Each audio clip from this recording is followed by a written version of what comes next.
Hey, what's going on, Jets fans? Welcome back to our video. Today I'm going to be looking at the Winnipeg Jets cap situation for this coming up off-season. Right now, even though we're kind of in an off-season, it's still considered suspended season. So because of that, we can't do any trades. We can't do any of this stuff yet. This is all just predictions and what I think the team should do, looking at the situation and the cap structure of the team and what we can do moving forward. So getting into this video, I want to start it off with looking at all of the RFAs that we have this year that are going to expire, that are like big names that are important for us to go after. Starting off the list, I'm going to go with Jack Roslovic. Now, I have Jack Roslovic, getting a $4 million deal at around 2 years, kind of around that bridge deal. That's what I kind of expect him getting this season if I had to look at it and compare what his production has been, what his potential is still, where he's played with the team. I don't see him really getting a boost to the second line anytime soon. I think he can, definitely, but there's still too many questions about his game, whether or not he's a true center, whether or not he's a winger at the NHL level. So because of that, I don't really know, but I think a $4 million year deal at 2 years is a good option for us. If he doesn't work out, it's an easy tradable contract, and we can get some good assets for him. The next player who is an RFA, who's going to be we're going to need to re-sign, is going to be Jansen Harkins. I just made a video talking about him, and as you could tell in the video and in my prospect ranking, I'm quite high on Jansen Harkins, so I definitely see him returning to the team.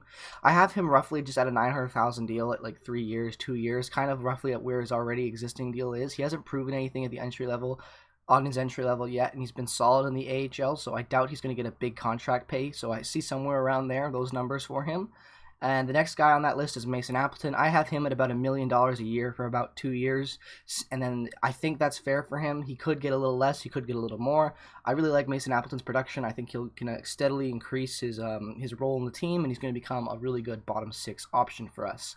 The next guy I have is kind of tricky, and I don't really know how to think about him and where I would actually kind of put him in, because yes, he has a lot of potential, but he hasn't shown it. And also, who knows if this could be the end with the team. Like, we really don't know yet. And that player is Sami Niku. Now, all Jets fans are high on Sami Niku, obviously. But when it comes to the issue with him is that the team hasn't really given him many opportunities to play. And because of that, he hasn't really been able to produce at a high level and play at a high level in the NHL yet. And I think because of that, if we're lucky, we might be able to get him on a contract similar to Mason Appleton, but I wouldn't be surprised if we end up having to pay him closer to 1.5, maybe 1.8 for maybe a year or two. I think he might ask for it, but I know it sounds ridiculous, but I think that's kind of just the attitude he has, unfortunately. It's going to be very interesting to see what happens with Sami Niku. I hope that we do not lose him for nothing, and I hope that we can somehow get assets back for him. But if that's the case, then that's the case. Now, the next guy I want to get into for this video is the unrestricted free agents, or UFAs. Now, there's going to be a lot of UFAs in this that are no guys that we're not going to consider. And starting off, this is just another example. It's Nick Shore. He's a UFA this year. We're not bringing him back, so I'm not going to talk about him. Next guy I have on the list is Logan Shaw. Again, another AHL call-up, bottom six type of guy who we don't need, who's replaceable. They're a dime a dozen, so I don't think we bring him back. Mark Letestu, another example. Pretty decent guy for us this year when he played. Unfortunately, had that really, really bad health scare with him, and he had to kind of sit out the whole year. Good to see he's recovered, though, and he'll be able to play some more hockey in his career. Happy to see it, but I don't think he returns to the team. Next guy I have is Gabriel Bourque. Not coming back. Simple as that. Excuse me, but the next question that we get into as Jets fans that we have to ask ourselves is, what do we do with Cody Eakin? He was brought in as a rental, but it kind of makes sense to keep him. He's from Winnipeg, local boy. He's going to be getting he's a UFA as it is anyway. He's going to be getting a pay decrease, and we could use a reliable bottom six center who has chemistry with some of the guys in the top six. He's played very well with Laine and Ehlers and Connor, and I think because of that, there's a really good chance we bring him back at a pay decrease, and we see what we can do with him. Brian Little is not going to be the same player as he was after this injury. This injury is probably, he should have retired if you had to ask me. This is a terrifying injury for someone to go through. So I don't think he'll be the same player anymore, and I think it's really just going to come down to us trying to shop him or lose him, because it's going to be really weighing us down in competitiveness for the Cup. And I think because of that, we keep Cody Eakin. We use Cody Eakin kind of to fill that role of a second line, kind of fill-in center, while Brian Little still recovers and get back to playing NHL minutes.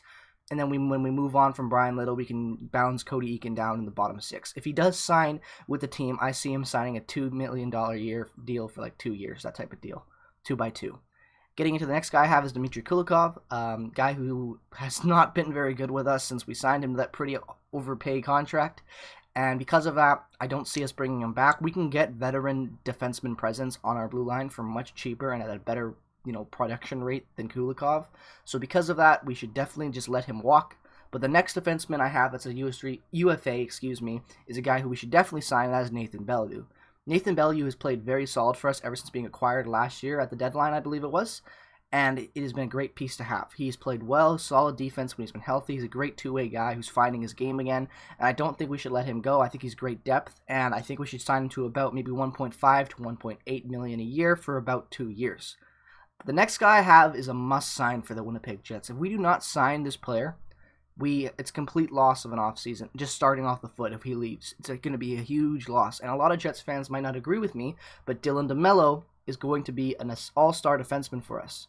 And I mean all-star, not an actual all-star, but a great defensive defenseman. He has a lot of potential. He's played great seasons in the past in San Jose, and I think he can play really well for us on our blue line like we've already kind of seen with him this year. Does that mean I think that Dylan DeMello should get a massive contract? No, but I definitely think that he can fill the role Ben Sherratt left on the blue line when he signed with Montreal this past offseason. I think if we sign into a 3x3 type of deal, I think that really changes the face of our blue line and what type of structure we can play defensively consistently with different games, especially when it comes to the playoffs. Dylan DeMello is a solid defenseman who plays a great two-way game, who is a great shutdown type of defenseman, and he also has a really good shot and can make good breakout passes. That is a skill that is not very common in the NHL that you can grab for what I think they got him for a third-round pick. That's a great pickup by Cheveldayoff.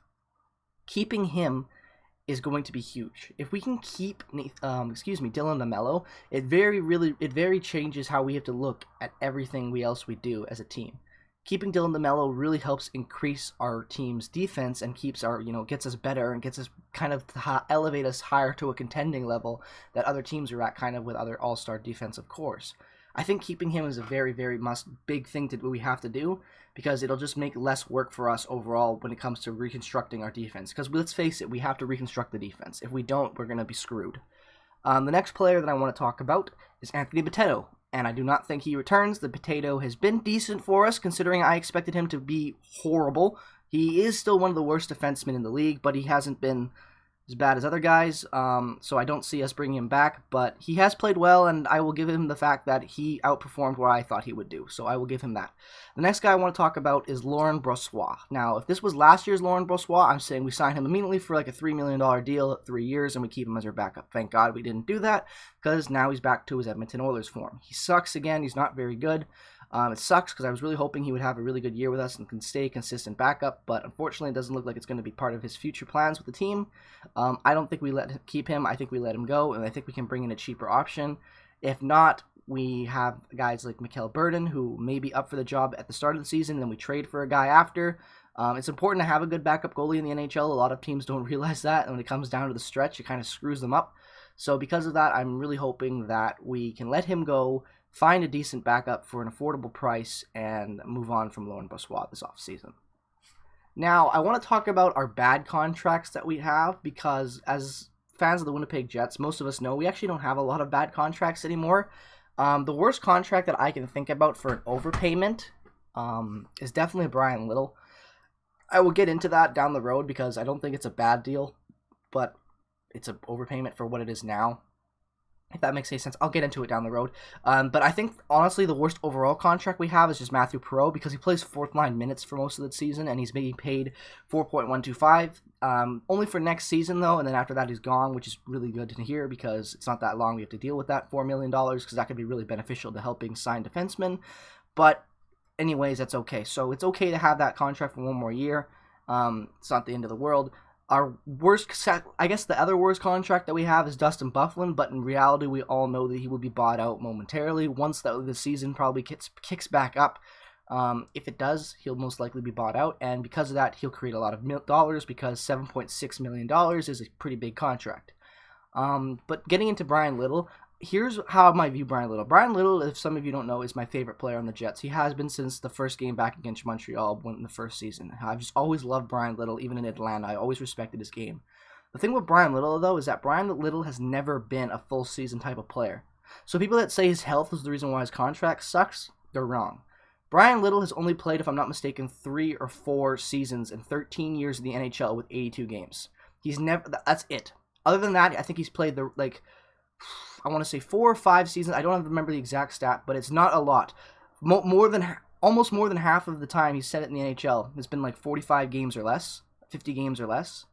And if you look at his point totals, though, it doesn't show that. Brian Little has been a very, very, very efficient player, especially for a top 6 kind of role, getting points in not a lot of games. Brian Little consistently puts up almost point per game seasons in the past, or really close to it, because he is very efficient in small amounts of games. But why Brian Little's contract is not good anymore is because the last 2 years he's played first in his career back-to-back consecutive, up until this season, the 82 game seasons. And that's great to hear. Like, oh wow, if he was getting like 48 points in like 52 games, he must be doing a lot better now.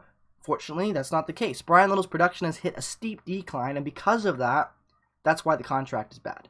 People who think it's a bad contract because he's always injured, it's not the case. I would happily pay $5 million. What is the contract? 5.29? I would happily pay that for a guy like Brian Little on my second line. The issue with Brian Little is that it's age now, and it's caught up to him, and people need to start acknowledging that it's age, not injuries. This guy has been insanely consistent throughout his whole career with a lack of games being played, and I want people to realize that his contract is not bad because of injuries. He's not a bad player because of injuries. He's always been a solid player with injuries. It is a bad contract strictly due to the fact that in the last 2 seasons prior to this season, 82 games, not a very high point total, being paid that much money, being healthy, not good. It's age now, guys, and we need to give that a rest, and we need to acknowledge that because, and frankly, Brian Little's been one of the best players ever for this franchise when you really think about it, and it's important that we give him some respect because, in hindsight, he played really well for us in the past. So I just want to get that out there. I'm not going to get into the free agent signings, who I think we should sign. I kind of covered already the free agents. But if you're asking me what I think the team's lines look like for next season, it's quite simple. I go with Kyle Connor on the first line with Scheifele and Laine. Our second line, I go with Wheeler, Little, and Ehlers. On the third line, I'm going to put Harkins in there with Lowry and Kopp. I feel like Harkins can imitate what Tanev brought to that line. I think it can be really effective again. And on our fourth line, I put Appleton, Eakin with Vesalainen. Our defensive core, I have Morrissey and DeMello as our first pairing, a free agent or Niku as the second pairing, and with Pionk and Nathan Bellew with Pullman or Dylan Sandberg as the third pairing. Now, this is just my kind of estimate, and then I have as our goaltending Hellebuck, of course, with whoever our backup is, because I really don't feel like it'll be Lauren Brossoit. But that's kind of my rough predictions right now of what I feel like the team's outline is going to look like progressing into next season and into the offseason. So if you enjoyed that video, guys, make sure to leave a like, subscribe. Let me know your opinions on what the team's direction is going to be this year. Where do you think they're going to go? What do you think they're going to do? And as always, guys, take care, peace out, and I'll see you in the next one.